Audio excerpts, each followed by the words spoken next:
Good evening, everyone, and welcome back to Imperium News Network. I am the Cadian Reporter. Tonight, we bring you a special news update, a time for celebration in the Imperium as Wargamescon, one of the longest-running games event in the world, turns 15. Located in Austin, Texas, it is also the home of the championship for the Texas Tournament Circuit, and here on the field to tell us more is the owner of the event, John Cook. Hello, sir. Welcome to the broadcast. I'm doing well. Thank you so much for joining us this evening. So 15 years. What an accomplishment. How does it feel to have done Wargamescon for 15 years, sir? Well, it's actually been longer than 15 years. It's been 17 years, but we didn't have it for 2 years because of COVID. We missed 2 years. So this is Wow. actually our 15th event in 17 years. COVID showed you the number.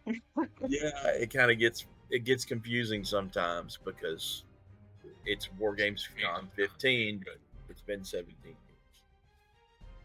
Still an amazing accomplishment. What event at the con do you hope really does well this year? Well, naturally, the 40K champs is the bread and butter. That's the big focus at the event. But we also have the narrative, and the narrative event was started the second year. Or no, it was actually started the first year at Wargamescon, the year that it was PolsCon. And so the narrative event actually originated at Wargamescon. Wow. And kind of spread out from there. So yeah, we're always proud to host it as well, and then we have events that have kind of came and went. We've got Old World back, which is we had Fantasy the first year, and it's good to have them back.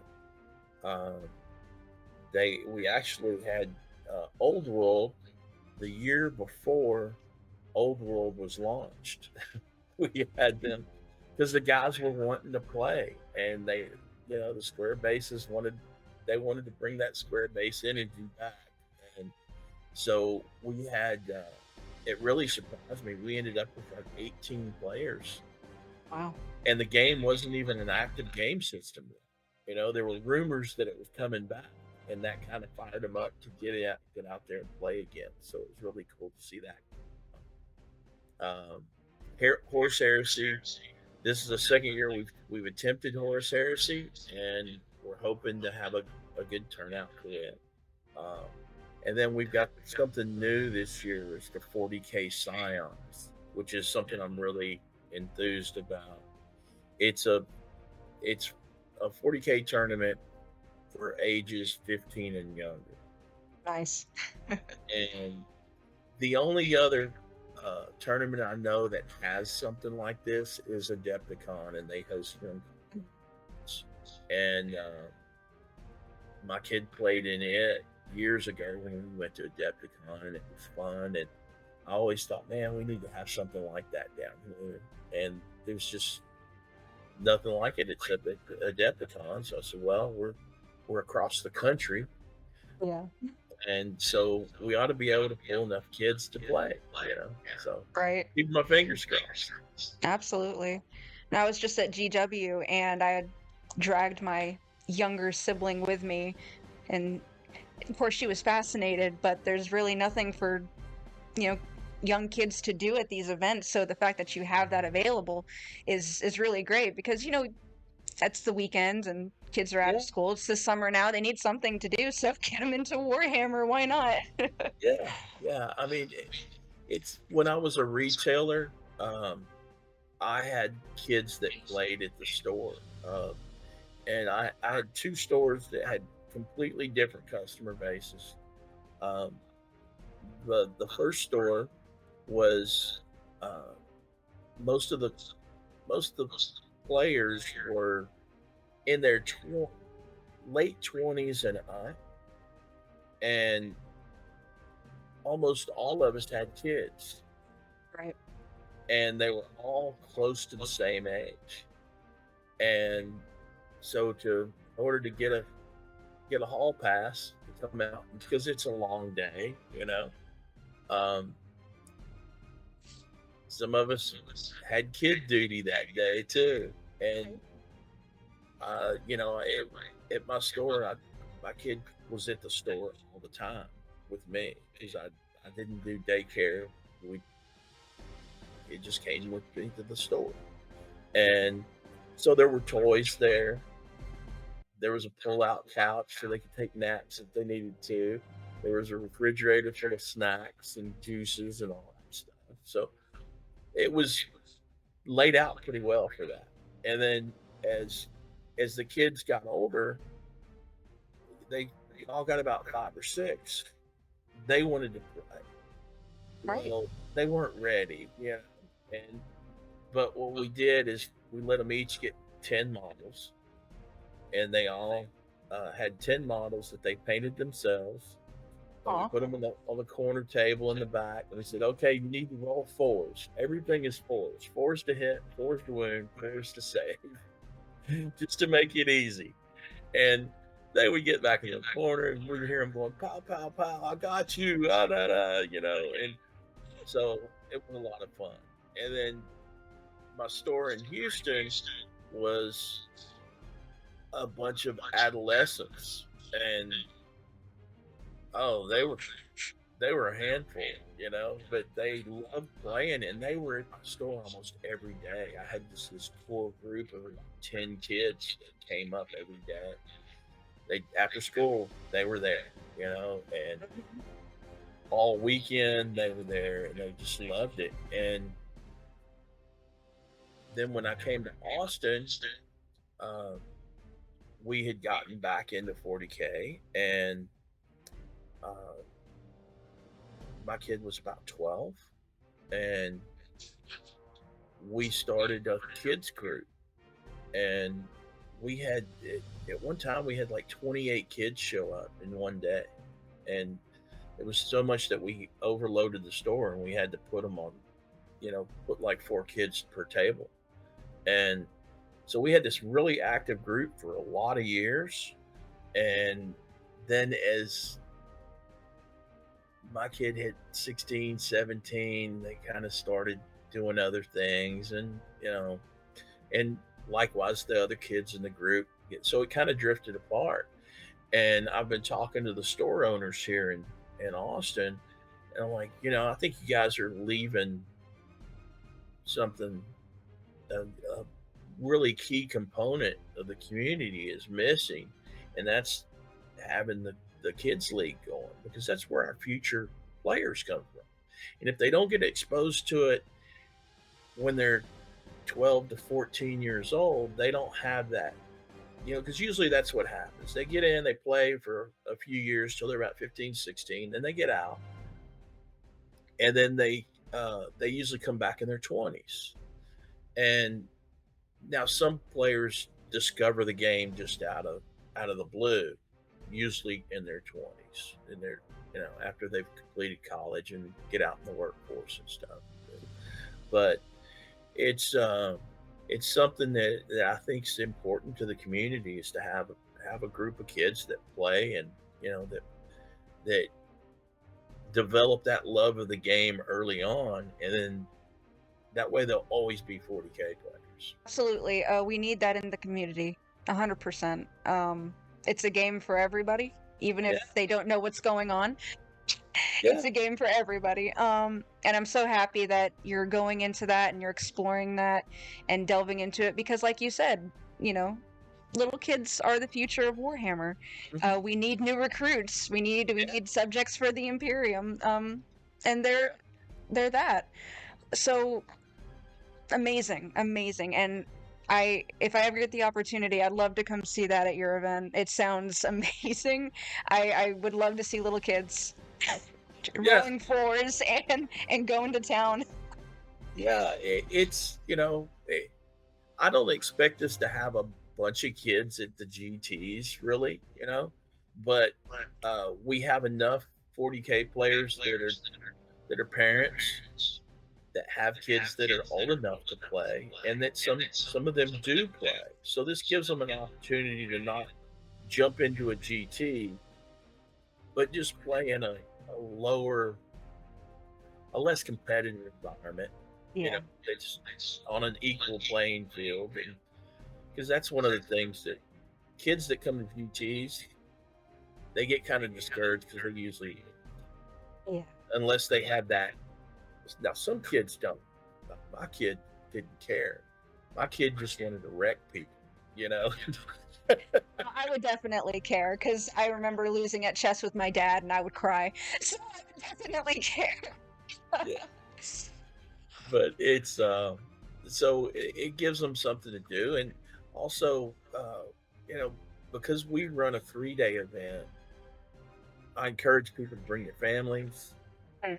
So Friday, that gives something for the kids to do, or they can play with their parents. We have the 40K doubles event. That's another good way that the kids can get introduced as well. They can play with their parent and or their brother or sister and have somebody that helps them along, you know.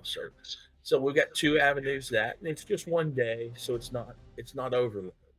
Right. They can go hang out at the pool Saturday and Sunday, you know? And Absolutely. so it gives a little, uh, I think it gives a little variety, and gives provides a method to play, but not be fully immersed in it all weekend. You know? Right. No, my little sister, when I took her this weekend, we were trying to watch the narrative event, and she looked at me and said, "Okay, but are we done? Yeah. What are we doing? We're just standing around." Well, they get a Um, lot more engaged when they if they get to roll the dice. They get yes, exactly, exactly. Well, speaking of good times, is there a favorite memory that you have that stands out to you throughout the years of doing these events and holding such a momentous time with seeing the event over the 15 years? there are so many, really so many. Um, but I mean, I've got two that could probably stand out. Is one year I brought the kids that from the youth crew. I brought them to Wargamescon, and I got a room for me and my buddy Joe, and I got a room just for the kids. And we had an ice chest full of cold cuts and cheese and bread and drinks, and let them go, and they just played all weekend and had a blast. Um, that was, and ran around the hotel, and uh, they all had fun, and that was that was kind of special. Um, You don't see a whole lot of that. yeah, yeah, it's they don't, and so I really enjoyed that one. The other one was the dark ages of 40K. Um, there was a time when models weren't being painted, and people were showing up at GTs with gray plastic, and it was taking over, and it was really getting bad. And I had an experience at another GT out of state that um, I was not real happy about. And I came back and said, that's never going to happen at Wargamescon. We're never going to allow this. And so what we did was institute something that was similar to Battle Ready. Uh, but instead of 10 points, it was 15 points. And there was a checklist. There's 5 things on the checklist. And you check the box. It wasn't a beauty contest. It was just an effort contest, an effort check, basically. And so each player could score up to 15 points per round based on their and how much of it they had painted. And the narrative guys used to run the narrative, and they were super hobby focused. And they came up to the judges table and they said, "Hey," they said, "what did y'all do?" Joe and I were like, "What? What do you mean?" He said, "What did y'all do? We've never been to a GT where there were this many painted armies. That the room looked this good." And I was like, "Well, we rolled it into their battle plan." So even the worst offenders were in the hotel the night before painting and getting stuff ready. And so yeah, it worked. And then GW came along with battle ready. Um, and so we don't have that many. But it was a it was a problem. I think that year at LVO, it's like 45% of the armies weren't painted that year, and so it wasn't a good look. People, Yeah. for spectators and stuff, they come in and they see all this great plastic. Hey, don't you ever finish these models? Right. And I hate to be a hobby snob, but when I go to a GT, I want to see painted armies. Absolutely. Whether Absolutely. I really am a big fan of the hobby aspects of the game, and I don't think that there's enough focus on it really. But that's kind of changing. We're seeing more and more events that are putting focus on the hobby aspects, and I like to see that.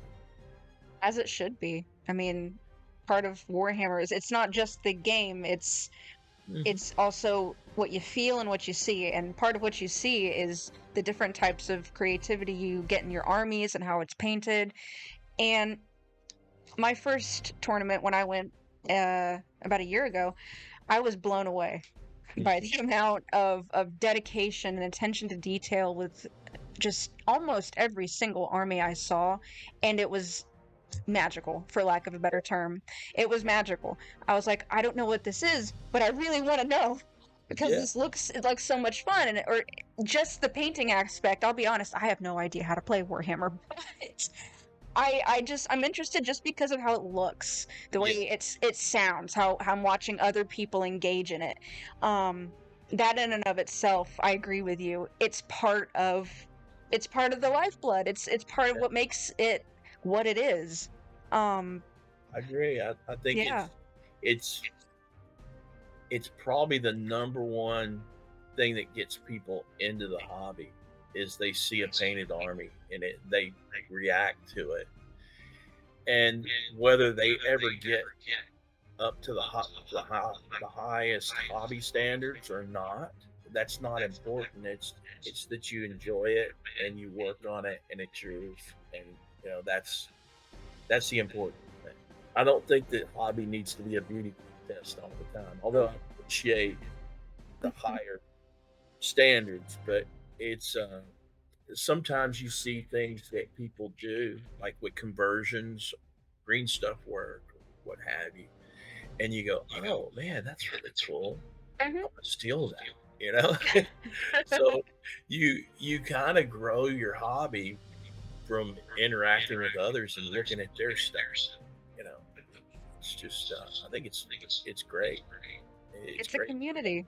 Yeah, it builds the community and it helps the hobby in general. You know, so Absolutely. if it's painted models and anything to get people to paint their models, I'm all for it. I agree. 100%. I agree. Painted models is part of the whole show. Well, if you were to add something to your event, just, if you could wish for one event that you could add to it, what would it be? There's two things I would uh, I would like to get the Age of Sigmar players back in at Hmm. Wargamescon because they were a big part of it for a number of years, and then we split after COVID, and because our schedules didn't mesh and this and that, and I would love to interact with those guys and work with those guys again, uh, because I think there's things that we can both learn from each other, and yeah, those guys are super hobby focused, and I love seeing their display boards and everything, and I think it inspires the 40K guys. And I don't know if there's anything that they really learn from us. Maybe there is, maybe there isn't. But uh, I hope there is. Um, and but I would love to have them back. And the other thing I would really like to see is I would like to expand more into the con aspect of it and have more vendors. And I would like to have some painting classes and that kind of thing. Um, but that comes with size and growing events. And there's so many events now, it's hard to grow because everybody's trying to go to as many events as they can. Mhm. And so it's really tough uh, to get the attendance levels up to allow that's kind of a goal I'd like to have one day. And um, I'm looking at a couple of different ways to do it, so we'll see. Maybe we'll be going to a general con at some point instead of like a general con with gaming instead of a Mhm. gaming con. That would definitely bring in just a more general audience for you instead of it just being, just people who know about Warhammer already. You're Mhm. bringing in the public, Yeah. which could hopefully bring in more Expand. people for yeah, exactly. Perfect. I think that's a great idea. How long, in your heart and in your mind do you feel like we're going to keep running the event? Oh, I I say I'm never going to retire. Uh, it's Yeah, it's just something I'll probably always have something to do with it. 40K's done has has been an integral part of my life for 20 plus years.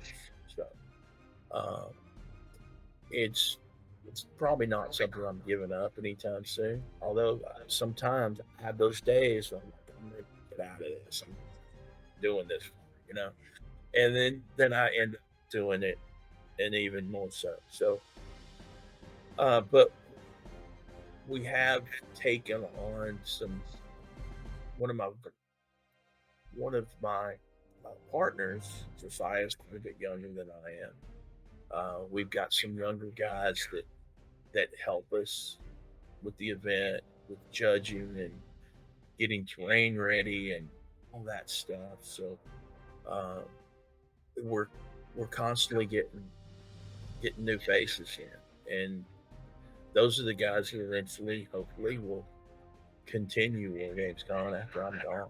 You know, so there's a plan in place to keep things going. Put it that Mhm. way. So yeah, I got into Wargamescon. I started helping out the first year, and I ended up being an owner by accident. And really, seriously, Just happened. I just kind of fell into it, and it was like they came up and said, "Hey, John, we need you on the DBA," and I don't want to be on the DBA. Need you because of your financials, and I was like, okay, Okay. yeah. So it just kind of happened, and it's kind of like the TCC, the way the TCC started. My friend Chris he was at the time was TO and for Wargamescon. I was just playing, and I would help and volunteer with getting stuff done and getting terrain out and that kind of thing. And he came up to me and he said, "Hey," he goes, "we're not selling many tickets yet." And I said, "Well, I got an idea." So we I bought a belt and the first Texas belt, and we had the first Texas championship, but it was just at War Games Con.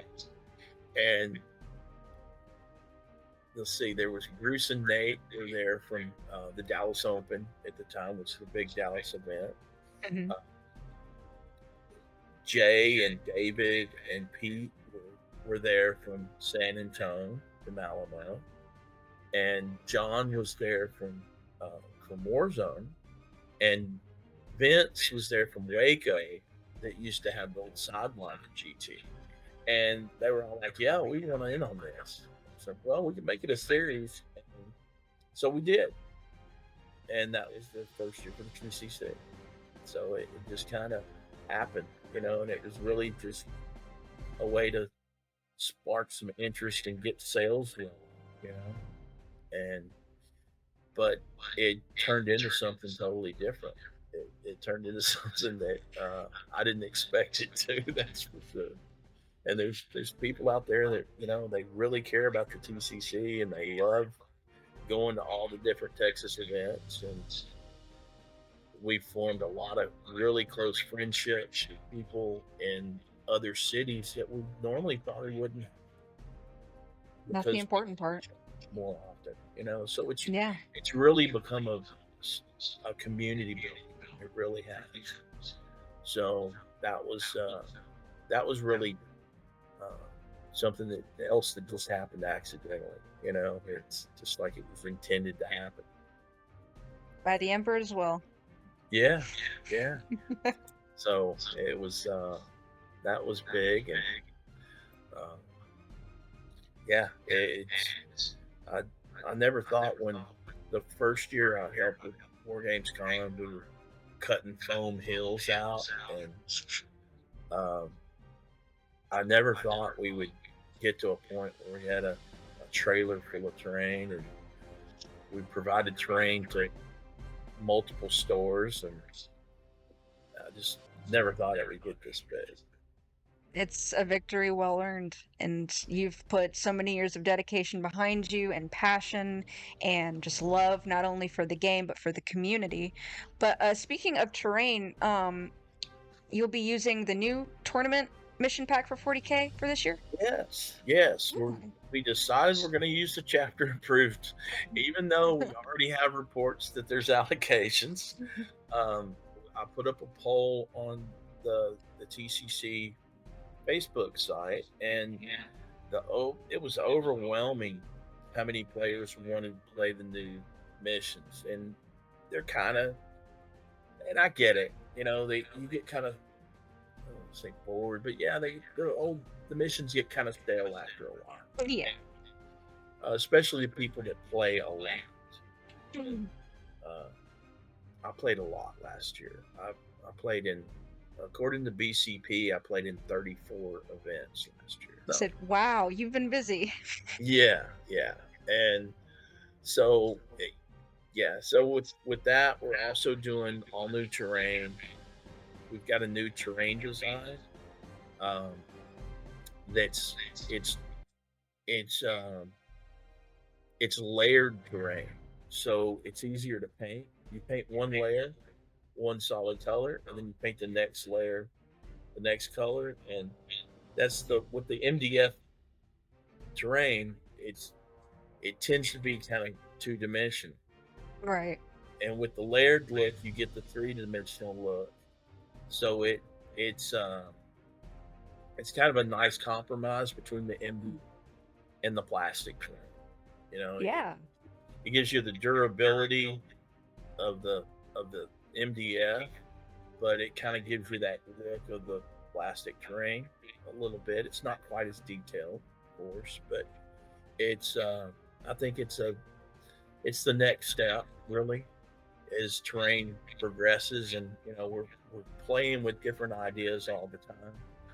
And we went to MDF terrain 3 years ago, or well, almost 4 years ago now. No, it was 3 years ago, and that terrain served us well. It came from Rexers, and it was great.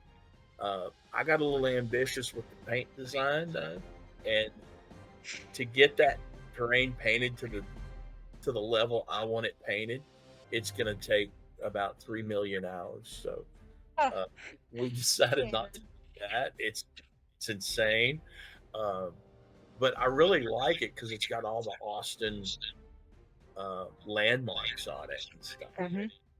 It's really cool. But we had a meeting, and I was pushing to get more guys to come in and volunteer and get this stuff painted, and nobody wanted to do it because it's just it takes forever to paint one, and then once you paint one, you've got the next one, and there's about 600 buildings to do. And I can't do them all myself. So we made a decision to try some different terrain, and I saw something I liked at TXO. They had some orc terrain that was done in layers, and I liked the way it was done. And so I got with Joe, and we kind of came up with something that we liked. And so he's been busy cutting it, and I spent all day Saturday gluing things together. And uh, Josiah and David have been painting all week, and we'll get another terrain day Saturday, so we'll have a big terrain party. And the plan is to do hamburgers and hot dogs if the weather works with us, and just assemble a bunch more buildings. Because, like I said, we have about 600 buildings to put together, and it's always a yeah. But I'm pretty happy with it, with the way it's going. I think this train is going to be it's going to impress some people. It sounds like it. You're actually building a city over there. Yeah, yeah, yeah. It's yeah. I think the plan is to have like 60 tables ready, Wow.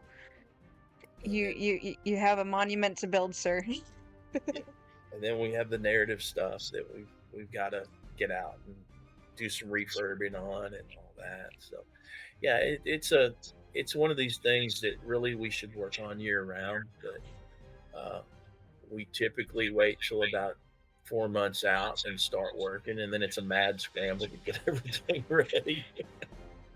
No matter how many times I say I'm not doing this again next year, we're gonna start in September, and it always happens. Well, it's just, that's life. Yeah. It always happens like that every time for some reason. Well, we get carried away. We want to go to have we want to go to all the events Right. and see everybody and support everybody, and so that takes up weekends, and then we get carried away. Well, we're gonna go play this. We're gonna go play. We're gonna go play. We're gonna go play. You know, oh well, I've got family stuff to do, and then next thing you know, we're 4 months out again. Yeah. So yeah, it's never ending thing. Well, so you've built up a legacy, and it shows in, how passionate people are when they come to your event. It shows in your passion. You've built a fabulous community, and the quality and the attention to detail and the love shows with every event that you do. I mean, 15 years, that doesn't just happen. You've done Well, incredible work, it hasn't just been me. It's been there's been a lot of people of involved. course. John Wolf was the guy that started the whole thing. Without him, it wouldn't exist. Uh, Chris Carlisle carried the banner for a long time. He was kind of the TO, and John was kind of behind the scenes working everything. And then I took over. Joe and I took over, and then we had the partnership with me and Chris and Dan, and then Adam bought Chris and Dan out. And then it was me and Adam, and so now it's me and Joe and Josiah. And I think of all the partnerships, this is the one where we're all on the same page. It's like we all kind of have the same goal, and we have kind of have the same vision as well. So it's uh, things things are going pretty smooth. You've all come together and made something amazing, really and truly, and I'm very impressed with. I'm not huge into Warhammer, oddly enough, but from what I've seen from your event, I'm blown away. It's incredible. It really is incredible. You should be so proud, you and your team, of everything y'all have done together and accomplished. It's truly wonderful and worth celebrating. And you should be acknowledged for it. Do you have anything you want to add or closing to say to everyone out there in the Imperium? Just want to thank everybody for coming to the events, and sticking by us, and uh, there's been some rough roads over the years, and we don't always do the thing everybody wants, but we try to do what's best, and we have the best intentions, and uh, the other thing is, I mean, we couldn't do this without the volunteers we have. Our volunteer staff's been great, and those guys just really, uh, they're the ones that make things happen, because I'm of the age now where I can't carry tables and do all that stuff. And so we've got these young guys. They're enthusiastic, and they still have good backs, and they get in there, and there's the ones that really make things happen. Really. So I appreciate all of that, and the community helps tremendously. Getting the support of the community is just incredible, and it's just gotten better over the years too. Absolutely. And you and your team are an example to live by across the state of Texas, across the country, for what a good Warhammer event should be, what it can be. And moving on to the future, we we can't wait to see what you guys bring out next. We're very excited. Yeah, well, we're super happy and excited about this year.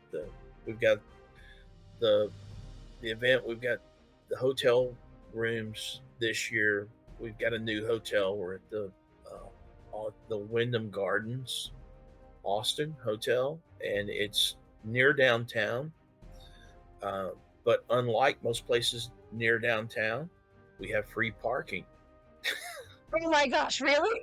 Yeah, free parking and $99 rooms until June 6th. After June 6th, the hotel charges their normal rate. So, Can't tell you how much parking was for GW every day. oh yeah, Oh, it's crazy what these venues want for parking, yeah. and that's another big challenge all of us face. With all the TOs face this, is venue cost is skyrocketing. Yeah.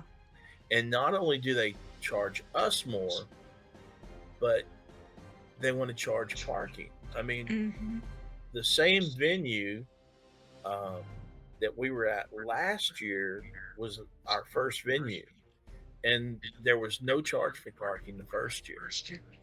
And then I think there were normally a $20 parking fee, and they gave it to attendees for $10. But still, it's $10 a day. If you're coming 3 days, it's $30. Yeah. I mean, on top of gas, and if you're paying for the hotel and And food, and yeah, and if you're eating at the hotel, it's never hmm cheap. Yeah. So that's the other challenge, is trying to keep it affordable for everybody, so that they can attend as many events as possible. It's that's a that's a big thing nowadays. And yeah, because I've been to some events where I'm like, man, I don't know if I can afford to come back to this one. yeah, exactly. God help you if it's, out of state. Yeah. Oh yeah. Yeah. I mean, that's a full vacation. It's and I enjoy going out of state too, but the last few years I've gotten to where I don't go out of state, because it's we have so many events here in Texas now. I mean, Yeah. we've got 12 events that are in the TCC roster, plus other events in Texas. So it's, yeah. I mean, you can go to almost 2 events a month if you really want to. You really could. Just in Texas. Yeah. So yeah, it's but we've got a really strong community. I think we have the best community in the in the states. Agreed. It's and I think that's not an empty boast either. There's a reason that GW comes to Texas, and these other events like NTL come to Texas, and uh, it's because of the size of our community. Absolutely. Absolutely. Well, that and the passion too. Yeah, yeah, yeah. Everybody's fired up. Mm-hmm. Get an event going. Everybody shows up. Everybody wants to be there. And if you have an event and the turnout's not great, it's not because people don't want to be there. Right. It's because there's just so many events. It's just yeah, it is what it is. But it's kind of become the the monster, you know. The monster event. It's become something bigger than I thought it ever would. And, you know, I don't think a month goes by that somebody doesn't contact me about saying, "Hey, how can I get to TCC? I'm planning an event," you know, and not all of them go through with it, you know, but a lot of people start planning events and they find out, oh, there's that's a big cost because you've got to have mats, you've got to have then there's venue cost and the logistics of it and dodging other events. And yeah, it's just that's my TO, man. It's very true, very real. It all adds up, unfortunately, but that's just convention tournament. Yeah, You got to get it together somehow. yeah, yeah, and but yeah, everybody that does it, uh, I don't think anybody does it because they think they're going to make money. I think everybody does it because of the passion that they have for the hobby and for the community, and they just want to do it for their community. And it's so everybody, I think, has the best intentions. Really, sometimes we don't always see eye to eye, and we get sideways with each other sometimes. But I think everybody has the best intentions, really. And it's just sometimes we just need to sit down and talk and get face to face, maybe go eat together or something, you know. And I think that helps. That's probably my favorite part about about going to the event is the trip, the traveling, and going out to eat with everybody. Absolutely. The after dinners, I was telling Joe the other day, I said, man, the after dinners are more fun than the events. They really are. But those after dinners wouldn't happen if you weren't at the event and you didn't meet the people at the event. So yeah, it's kind of a product of the events themselves. It's a whole sandwich all together, and it makes something just unforgettable and wonderful. And you've done that, and you've done an amazing job. And I need to come to your event. I need to come visit. Come on, Jordan. We're hoping to have a good one this year. You know, it's 40K champ sales are coming on strong. We're about a little more than half full on narrative, and the other events are picking up. Old World is about half full. I'm really hoping to get more Scions players. But you know, the first year, if we get 10 kids to play in the Scions event, I'll be happy. And oh, by the way, the Scions event is free for the kids. Really? Yeah. So it's a free event on Friday. That is incredible. And we've got the table set up. We've got the room. There's no reason not to. None. That's incredible. And so yeah, we'll probably do something for the kids. We'll probably order some pizza or something and provide lunch. And you know, we want them to go tell their friends, and we'd like to have this grow, you know, and maybe then the kids will drag the parents to the event. There you go. Instead of the other way around. That's forward thinking. Yeah. Well, sir, I can't express enough how amazing of a job you've done, and your team Thank you. with this event. You deserve, you know, every congratulatory piece. You deserve every bit of pride that you have for it. And we look forward in the future to see what this event does, and we can't wait. Yeah, well, come on out and see it. It's gonna be fun. In Austin, Texas. In Austin, June 20th through the 22nd. We look forward to it. Thank you again, everyone. This was John Cook with us with Wargamescon, and we can't wait to see what they do in the future. Thank you very much, sir. Thank you. You have a good day. You too. Well, there you have it, everybody. Wargamescon with John Cook down there in Austin, Texas. It is not something you want to miss. We have seen it. We have seen how it grows, and there's no excuse not to go. You've heard it here. You've heard it live.